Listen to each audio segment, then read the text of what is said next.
versículos 25 al 27. Efesios capítulo 5, versículos 25 al 27. Dice así la palabra del Señor.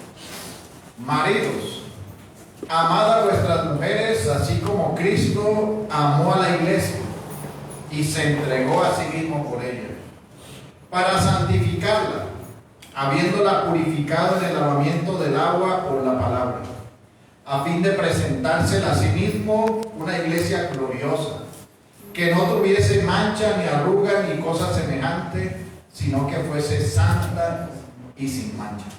Señor, añada bendición a su palabra. Amén. Vamos a orar.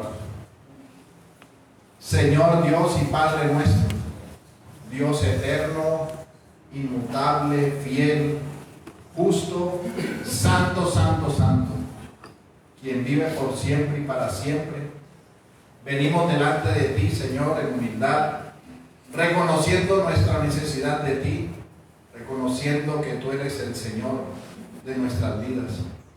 Y te damos gracias porque nos has dado tu palabra inspirada, infalible, inerrante, que nos guía a nosotros en nuestro camino que llevamos hasta que estemos contigo, Señor, por la eternidad.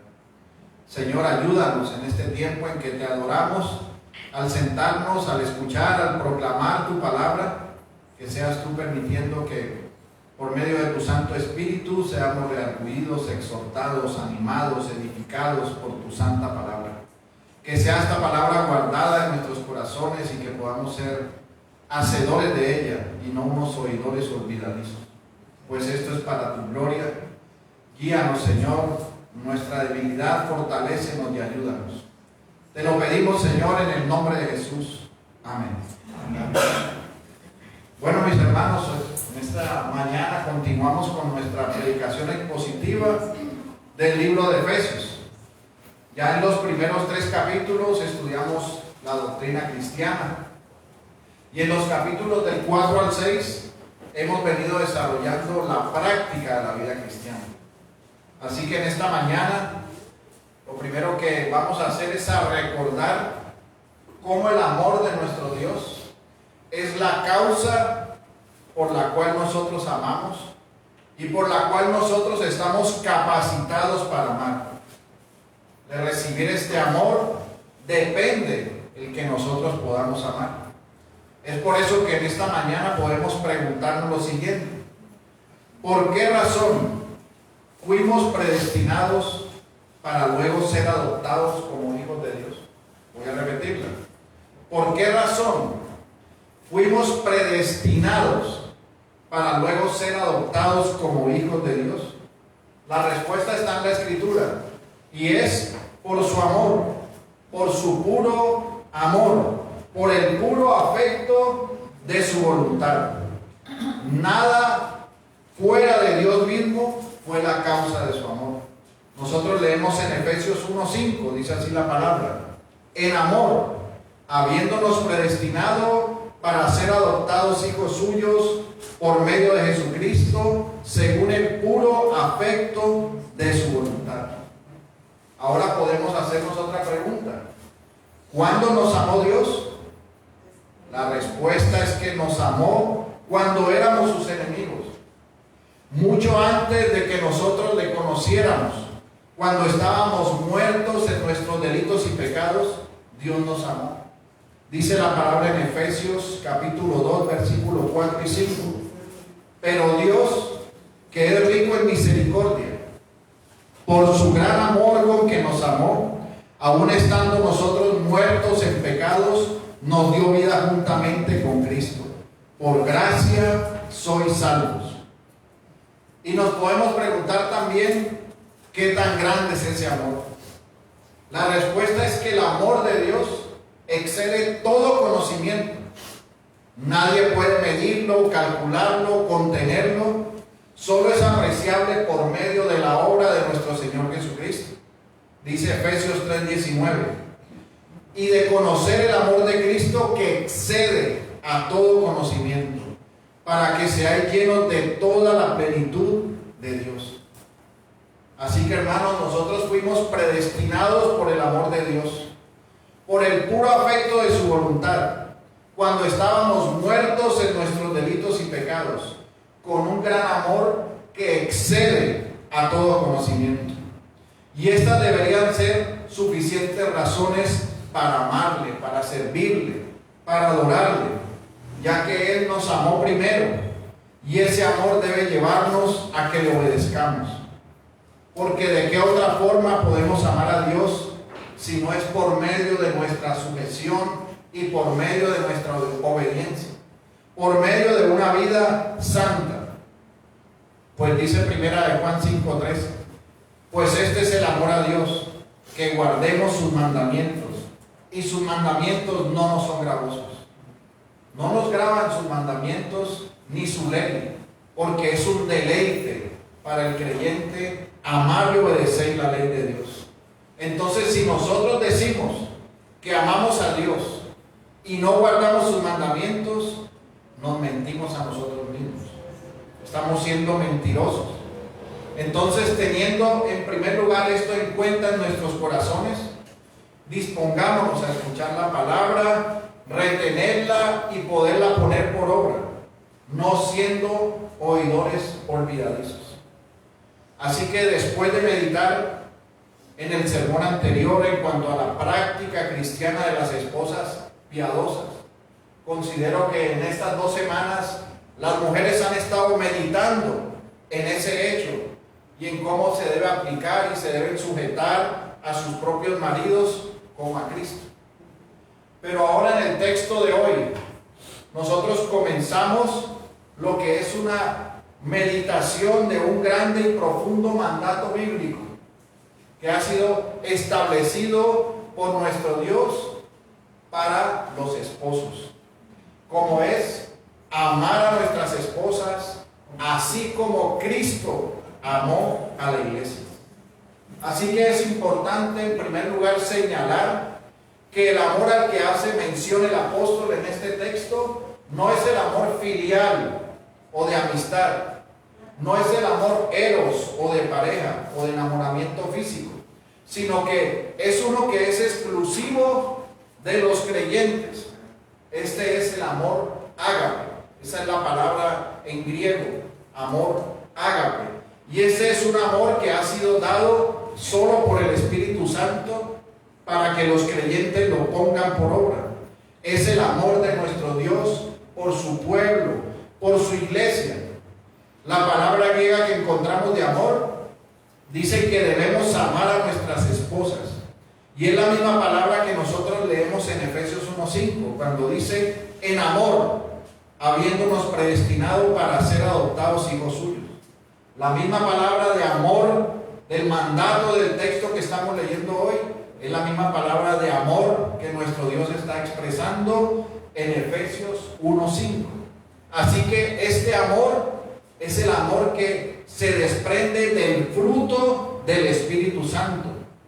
Y este es un mandato a que haya un amor profundo, pues el que no conoce a Dios no puede expresar este amor. Las parejas impías pueden tener un amor filial y un amor eros, y a algunas les puede ir bien, pueden entenderse en este sentido natural de la gracia común de nuestro Dios. Pero el amor al que están siendo llamados los creyentes es un amor que es de otro nivel, es un amor que va más allá, es un amor que solo se puede experimentar por aquellos que están en Cristo, porque desciende de parte de nuestro mismo Dios. Y esto, mis hermanos, es porque tiene que haber una comprensión, un entendimiento de que el hombre y la mujer llegan a ser uno, de que el hombre y la mujer dependen totalmente de Cristo, del amor de Dios. Ese es el amor que se va a expresar. No estamos hablando de emociones pasajeras, sino de una obra del Espíritu Santo. Por eso el apóstol está hablando, como lo vimos en los textos pasados, a personas que tienen una vida en el Espíritu, a personas que están llenas del Espíritu Santo, porque solo ellos pueden mostrar este amor para sus esposas. Este amor para el prójimo, este amor que es el amor de Dios. Por eso es en vano decir que una persona que no ama a Cristo o que tiene una falsa profesión de fe pueda amar a su esposa como Cristo amó a la iglesia y se entregó a sí mismo por ella. Porque no puede tener el entendimiento, está totalmente incapaz de manifestar un amor así. Un amor que es maravilloso, que es sublime. Y el apóstol dice que los creyentes, los que confiesan que son de Cristo, están llamados a mostrar este amor porque están llenos del Espíritu Santo. Y este amor es un amor que muestra a un hombre amable, apacible, respetuoso, amoroso en toda su conducta. Los creyentes también expresan el amor filial, también expresan el amor eros, de pareja, pero se le añade el amor ágape, que debe mostrarles un mayor grado de amor hacia sus esposas, hacia su familia, hacia todas las cosas que deben hacer en su vida para la gloria de Dios. Así que nosotros vemos aquí un llamado de nuestro Dios, un mandato que dice: maridos, amad a vuestras mujeres, así como Cristo amó a su iglesia y se entregó a sí mismo por ella. Por eso en esta mañana le pido que me acompañe a este sermón que he titulado Un amor incomparable, y lo vamos a ver en 3 puntos. El primer punto es un mandato divino. El segundo punto, Cristo, la iglesia y el matrimonio. Y el tercer punto, las consecuencias de esa unión, la de Cristo y la iglesia y el matrimonio. Vayamos pues al primer punto, un mandato divino. Mis hermanos, así como a la mujer se le dio un mandato de sujeción, un mandato como deber para su esposo, que es un mandato de estar sujeta a su esposo, el texto de hoy hace un mandato para el esposo y dice que debe amar a su esposa. Es decir, que no debe ser un dictador, un déspota en el ejercicio de autoridad o de la autoridad que Dios le dio conforme a su voluntad, sino que tiene que ser uno que da un amor ágape, de entrega, de sacrificio, que da todo sin importar las circunstancias, siempre amando lo que la palabra demanda de él, el cuidado amoroso de los esposos.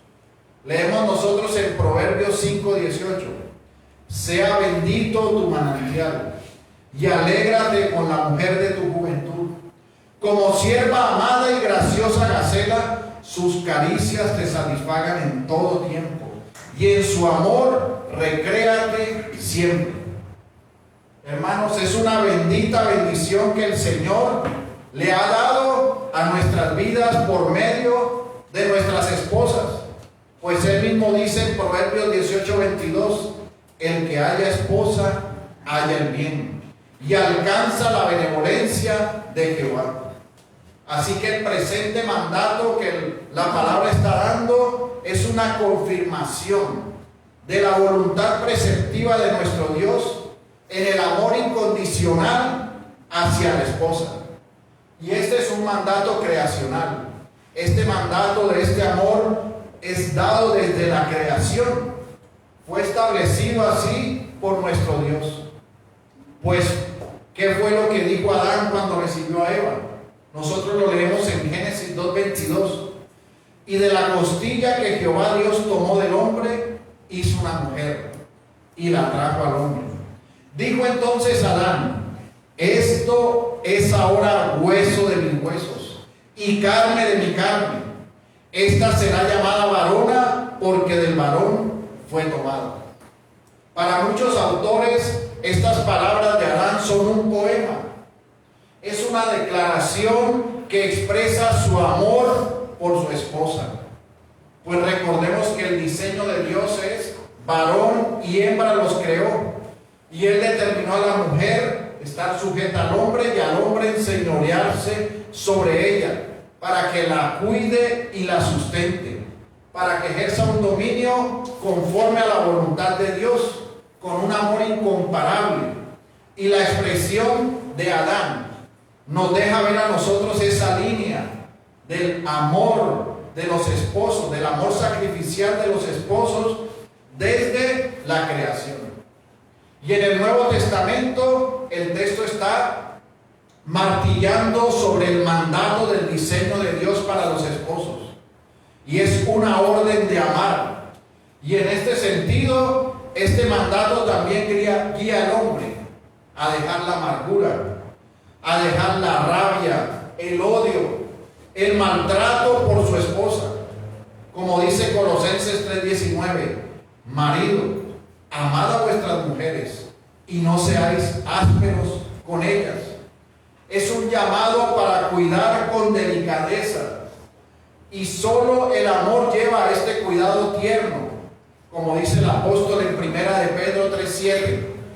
Vosotros, maridos, igualmente vivid con ellas sabiamente, dando honor a la mujer como a vaso más frágil y como a coherederas de la gracia de la vida, para que vuestras oraciones no tengan estorbo. Esa sabiduría se fundamenta en que el esposo creyente tiene una vida en el Espíritu. Por tanto, su fruto de amor, de gozo, de paz, de paciencia, de benignidad, lo lleva a dar el honor que la esposa merece, con delicadeza, no quitando sus privilegios, no quitándolos aún por encima de los hijos, porque muchas veces los esposos hacen sacrificar a las esposas por los deseos de los hijos, pero ellos no se sacrifican por la esposa. Le dan la comodidad a los hijos y que la esposa se incomode, cuando la palabra está llamando a que el hombre es el que debe incomodarse, el hombre es el que debe obrar y hacer todas estas acciones y estar incómodo por los hijos y cuidar y sustentar y amar y tratar con delicadeza a su esposa. Así que, mis hermanos, este amor es un amor sacrificial, es un amor de dar sin medida, sin esperar nada a cambio. Muchas veces el hombre, aún creyente, piensa que el amor tiene que ser retributivo. ¿Qué significa esto? Que piensa que amará a su esposa si siente que su esposa le está mostrando algo o alguna forma de que lo ama. Pero la palabra nos está diciendo que nosotros debemos amar como Cristo amó a la iglesia. Acabamos de leer en Efesios 2:1 que Él nos amó cuando estábamos muertos en nuestros delitos y pecados. Así que tú debes amar a tu esposa de una forma incondicional, sin medida. No esperes retribución, no esperes nada a cambio. Tienes que entender que es un amor que tiene que mostrarse como un fruto del Espíritu. No importa lo que suceda, debes mostrarle que la amas. Debes mostrar que obedeces el mandato del Señor, el mandato de amarla. El resultado de este amor, dice la palabra, que es que la esposa también mostrará amor. Mostrará el amor por su esposo. Es más, el texto en la iglesia primitiva nos muestra que las ancianas estaban llamadas a enseñar a las mujeres más jóvenes a amar a sus maridos. Tito 2:5 dice que enseñan a las mujeres jóvenes a amar a sus maridos y a sus hijos. Es un texto que da consejo a las ancianas para las más jóvenes, pero que resalta el mandato del amor correspondido. Pero un amor que es correspondido porque la cabeza, que es el hombre, está amando a su esposa como el Señor demanda que debe amarla. Porque la esposa es corona del marido. Dice Proverbios 12:5a, la mujer virtuosa es corona de su marido. Tu esposa, mi hermano, adorna tu vida con su idoneidad, con su ayuda, con su consuelo. Así que, amados hermanos, hay un mandato de nuestro Dios que no es caprichoso.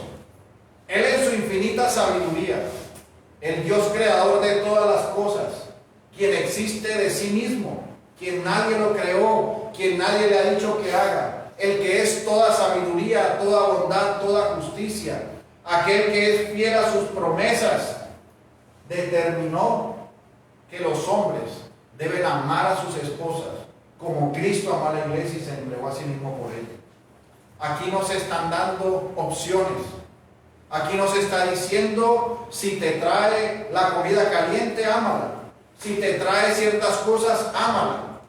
No, aquí está poniendo una medida y es la medida de Cristo, a donde todos apuntamos, porque todos queremos y debemos anhelar ser como Cristo, ser como nuestro Dios, como nuestro Señor. Y el hombre no es la excepción en su hogar. Debe amar a su esposa y debe enseñorearse de ella. Recordemos que en la caída se creó una tensión por el pecado del hombre. Y en esa tensión que se crea, dice la palabra en Génesis, que el deseo de la mujer será sobre su marido y que él se enseñoreará sobre ella. Ahora, aquí no está hablando de deseos carnales. Está hablando de un deseo pecaminoso que saldrá del corazón de la mujer, de querer gobernar y de querer mandar en el matrimonio. Y hay un deseo el hombre entiende que debe enseñorearse, pero lo hará de una manera déspota y de una manera pecaminosa. Y este mandato, mis hermanos, libera esa tensión. Porque cuando ustedes, como creyentes, aman a su esposa, como Cristo amó a la iglesia, esa tensión se baja, porque hay un gobierno que es conforme a la voluntad de Dios, conforme a Cristo. Y aún si se quisiera levantar, meditará en el mandato que también ha recibido de la palabra, de sujetarse a su esposo. El cumplir el mandato del Señor aleja los corazones del esposo y de la esposa del pecado que se recalca y que más se debe tratar en el matrimonio, que es la falta de sujeción y el trato déspota de los esposos. Ese pecado se mortifica y se va muriendo en los corazones de los creyentes en la medida en que el hombre ama a su iglesia como Cristo amó a la iglesia y en la medida en que la mujer se sujeta a su esposo, conforme nosotros ya lo vimos en el sermón pasado. Así que, mis hermanos, hay un equilibrio, pues la mujer sigue amando y el hombre amando en el amor de Cristo, en el amor de Dios, apuntando a Cristo. Recordemos que la misma palabra nos dice que la mujer es la gloria del hombre. Dice 1 Corintios 11:7, porque el varón no debe cubrirse la cabeza, pues es la imagen y gloria de Dios, pero la mujer es gloria del varón.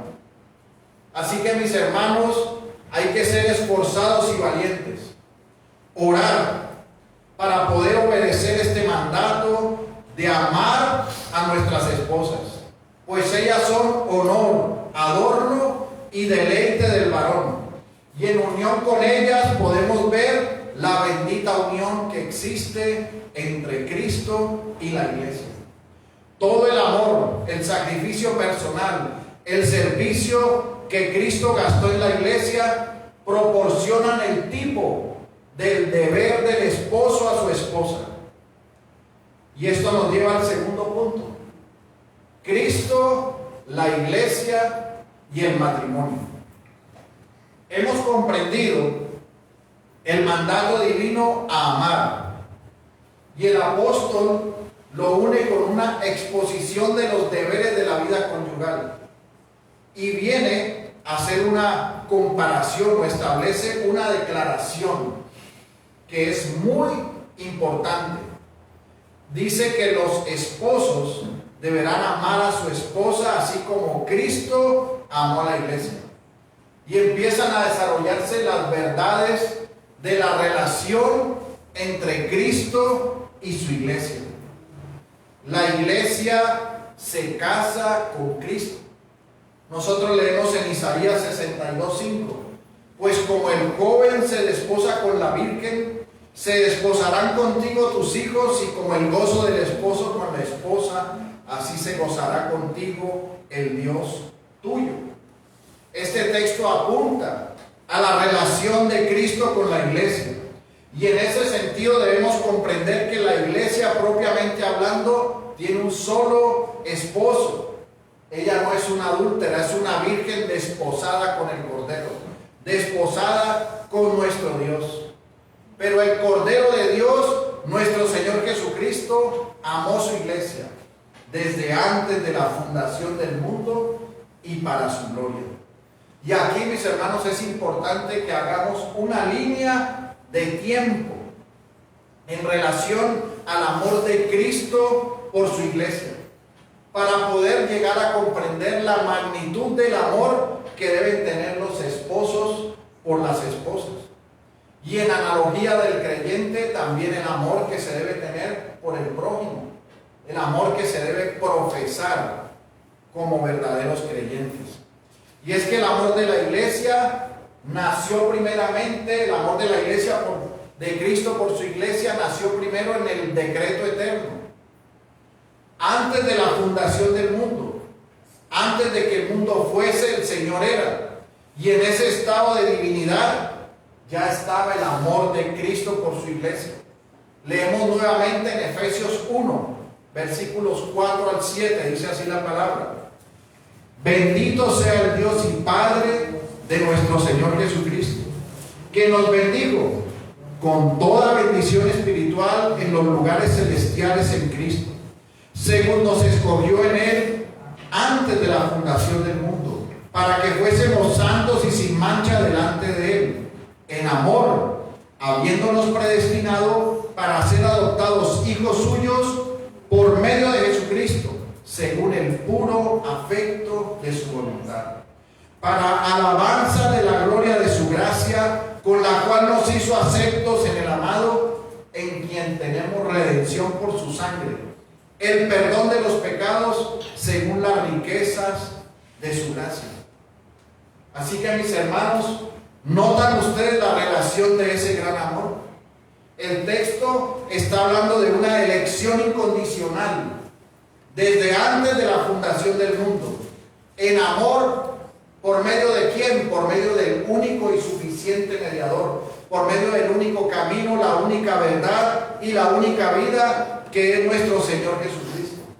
Por medio de Él somos predestinados para ser hijos, y al ser hijos de Dios somos santos y sin mancha por la obra de nuestro Señor Jesucristo. Y la comunión y la unión de estos santos y sin mancha es la iglesia del Señor, es la iglesia de Cristo.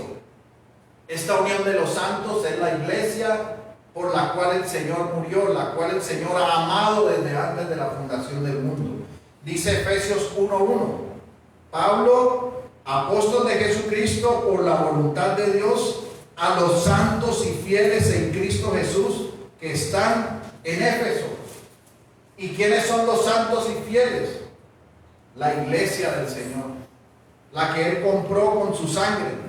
Entre esos santos estamos nosotros, está la iglesia, los creyentes en Cristo, los que son testigos del amor de Cristo. Pues además nuestro Señor, además de haber manifestado su amor desde antes de la fundación del mundo, Él fue el ejecutor, el consumador de ese amor. Nosotros sabemos que hay una salvación que fue planeada para librarnos del pecado, pero es ejecutada en Cristo nuestro Señor. Y Él lo hizo en un sacrificio para que se pudiera cumplir el que pudiéramos nosotros ser santos. Y ese amor el cual Cristo muestra por su iglesia fue un amor de sacrificio, porque le costó su sangre preciosa para poder limpiar y poder ganar para sí un pueblo santo. Es decir, que ese amor que se entregó con todo el sacrificio, con todo el dolor, con la angustia de recibir la copa de la ira, con el momento en que por primera vez en toda la historia eterna la Trinidad fue separada por un instante por todo el pecado que el Señor llevaba sobre sí, cuando dijo: Padre, Dios mío, ¿por qué me has abandonado? Ese es un amor de sacrificio en el cual no estimó el ser igual a Dios, como cosa a que aferrarse, sino que se despojó a sí mismo, haciéndose humilde hasta la muerte y muerte de cruz. Y todo este amor sacrificial por la iglesia la hace nuestro Señor Jesucristo para redimir al pueblo, para purificar a su iglesia. Dice Tito 2:14, quien se dio a sí mismo por nosotros, para redimirnos de toda iniquidad y purificar para sí un pueblo propio, celoso de buenas obras. La relación de Cristo con la iglesia es una unión mística, un misterio como lo enseñará el mismo texto de Efesios más adelante. Pero hay algo que, a pesar de que es místico, es real, porque dice la palabra que el Espíritu da testimonio a nuestro espíritu de que somos hijos de Dios. Así que en nuestro corazón sabemos que creemos y que confesamos que Cristo es el Señor y que somos parte de su iglesia. Y en el texto de hoy, el apóstol está resaltando el mandato de amar a sus esposas, haciendo un llamado a hacerlo en la relación de Cristo por su iglesia.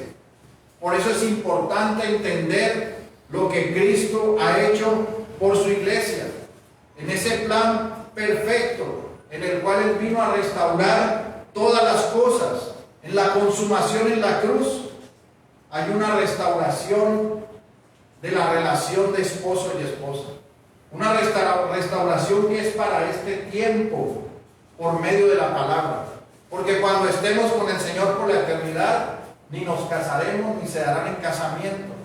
Pero para este tiempo hay mandatos específicos para los creyentes, para vivir vidas santas, hogares que aleguen, que amen y que den gloria a nuestro Dios.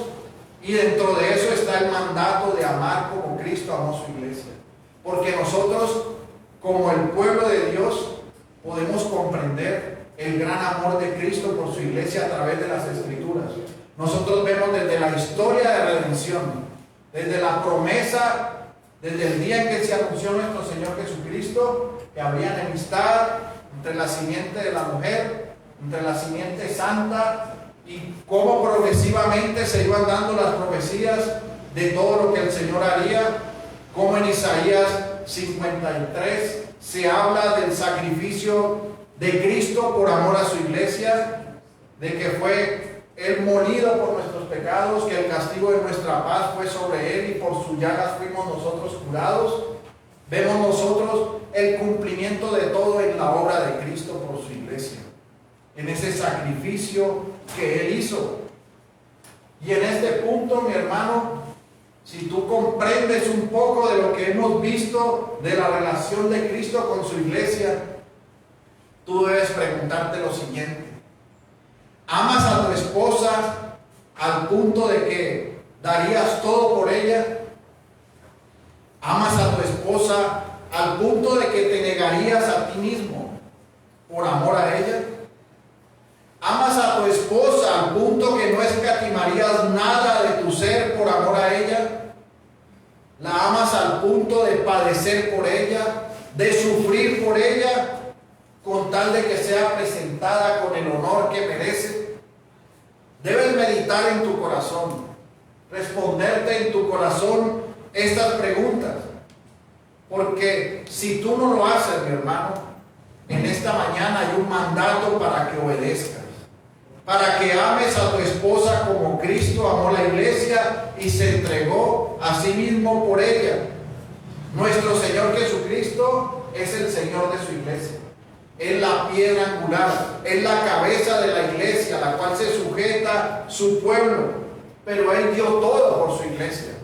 Él amó su iglesia con un amor incondicional, un amor incomparable. Dio su vida, su sangre, por el perdón, por la limpieza, por la expiación, por la justificación. Y Él ahora reina en gloria y en victoria.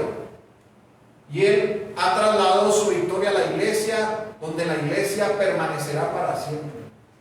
Este amor tan grande no lo podemos comprender. En nuestra mente finita podemos solo entender lo que la palabra nos deja entender. Y aún así vemos que es grandioso, que es incomparable, que es maravilloso. Y el mandato que da el apóstol es que se ame a la esposa como Cristo amó a la iglesia y se entregó a sí mismo por ella. Así que mi hermano debe recordar la relación de Cristo y la iglesia, meditar en ella y de acuerdo a eso pensar en ese amor que debes expresar a tu esposa, ese amor que debes mostrar. Y por eso es que este amor es solo un amor que viene del fruto del Espíritu, porque es imposible sin el Espíritu comprender todas las cosas. Dice la palabra que para aquel que no es nacido de nuevo, que no tiene el Espíritu, todo es locura. El Evangelio es locura. Y es así porque los hombres naturales no pueden comprenderlo. Usted dígale a un hombre natural, ama a tu esposa incondicionalmente y te va a decir, no, lo que ella me hace yo se lo hago. Porque no comprenden este amor tan grande. No comprenden que por la obra de Cristo en la iglesia se perdonó lo imperdonable. En el corazón de nosotros sabemos que nada merecemos, que todo lo que hacemos es para la gloria de Dios. Así que tú debes pensar en que debes amar a tu esposa como Cristo amó a la iglesia. Comienza a hacerlo si no lo has hecho. Esto nos lleva al tercer punto. Las consecuencias de esa unión, de la unión de Cristo y su iglesia y el matrimonio.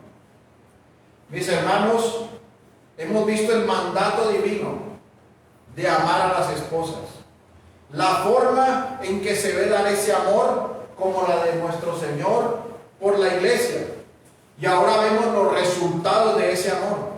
Nuestro texto dice, para santificarla, habiéndola purificado en el lavamiento del agua por la palabra, a fin de presentársela a sí mismo, una iglesia gloriosa, que no tuviese mancha, ni arruga, ni cosa semejante, sino que fuese santa y sin mancha. Nuevamente el apóstol está usando la unión de Cristo con la iglesia para mostrar el resultado de la obra del amor de Cristo. Mostrar cómo la obra de Cristo exalta a la iglesia y la presenta como una iglesia victoriosa, sin mancha, sin arruga. Esa condición de pecado de cada uno de los elegidos fue quitada por la obra de Cristo en la cruz. Y dice la palabra que en esa relación de Cristo con la iglesia hubo un lavamiento, una pureza que era necesaria para la iglesia del Señor. Porque la palabra dice en Romanos 3:23, por cuanto todos pecaron y están destituidos de la gloria de Dios, siendo justificados gratuitamente por su gracia mediante la redención que es en Cristo Jesús. Así que sin la obra salvífica de la cruz no podría haber iglesia limpiada ni purificada. Recuerde que antes de que nuestro Señor viniera, Israel era un tipo de la iglesia. Y lo que hacía Israel era sacrificios año tras año. Sacrificaban un cordero por los pecados del pueblo. Pero el sacrificio de nuestro Señor fue una sola vez y para siempre. Su entrega fue una vez y fue suficiente para limpiar todo el pecado, para purificarnos. Y la iglesia del Señor fue purificada en la sangre del Señor, porque sin sacrificio de sangre no hay remisión de pecados. Así que la obra de Cristo por su iglesia trajo santidad, pureza y vida nueva a su pueblo. Fue a través de la muerte de Cristo que vino la santidad, porque Él se entregó por su iglesia y por su pueblo. Así que nosotros vemos que el lenguaje usado en el texto nos muestra un amor de sacrificio. Y el regalo de ser santa y sin mancha implicaba una muerte en una angustia indescriptible. Sin embargo, Él no escatimó nada. Nuestro Señor entregó todo para asegurar esa santidad suprema que nos reconcilia con nuestro Dios y nos asegura el don del Espíritu Santo. Pues fuimos redimidos de la maldición de la ley para que podamos recibir la promesa del Espíritu. Dice Gálatas 3:13 Cristo nos redimió de la maldición de la ley, hecho por nosotros maldición, porque está escrito: maldito todo el que es colgado en un madero, para que en Cristo Jesús la bendición de Abraham alcanzase a los gentiles, a fin de que por la fe recibiésemos la promesa del Espíritu. Es decir, que la obra de Cristo nos lleva a una aplicación de la obra salvífica de nuestro Dios por medio del Espíritu Santo. Y nosotros vemos que en los textos se menciona de que es purificado, limpiado por el agua y por la palabra. Y está hablando de una regeneración, de una santidad, de una limpieza por la palabra. Pues sabemos que en esta hay una purificación, una consagración para su pueblo. Y cuando se refiere al agua, se refiere al bautismo.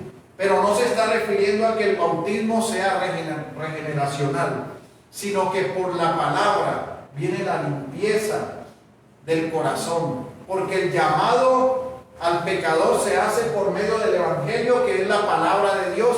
Y una consecuencia de esa palabra predicada es que se toma la ordenanza del bautismo, que es la muestra pública del lavamiento interno del corazón que ha habido en los hombres.